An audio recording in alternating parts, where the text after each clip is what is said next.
South Australian winemakers were some of the worst hit by Chinese tariffs several years ago.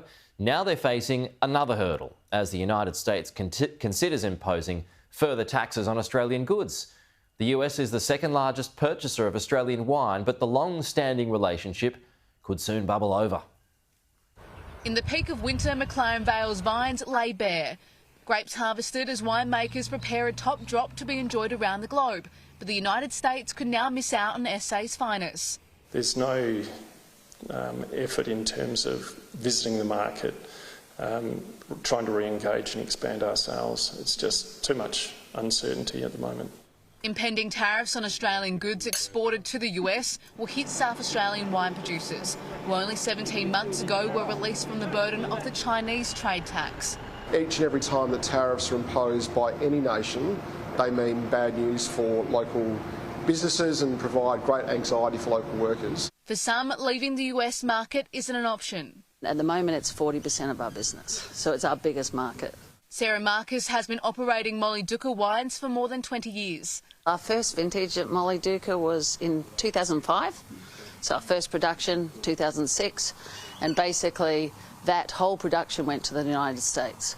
Raising costs for consumers may be the only way it can remain on the shelves. The impending one coming, maybe Friday, will be devastating, I think, to all Australian wineries. We can absorb a 10%, but if it goes up any more, most Australian wineries will have to pass that on. South Australian labels make up 2/3 of the country's wine exports. In the year to May, $136.7 million worth of wine have been sold to the US, making it the state's third largest buyer behind the UK and China. We've had a long-standing relationship with US consumers for more than 2 or 3 decades now. But some winemakers are toasting to new opportunities created by Trump's trade wars. 14 South Australian wine labels were featured in a month-long promotion in Ontario, Canada, where US-made wine has been left out to dry. They made an arbitrary decision to take all American wines off shelf.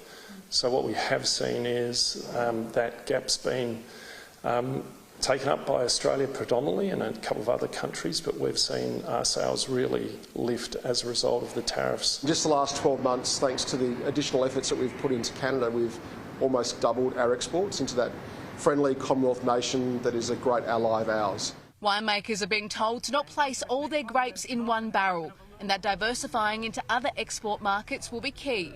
In a world that is seeing contracting sales in traditional markets, we really do need to be looking for every opportunity we can in emerging markets and emerging economies like India. But for those brands which persist in the US, it'll be Americans who will have to cover Trump's trade tax next time they want to pop an Australian bottle of red. Monique Van Hayden, Sky News Adelaide.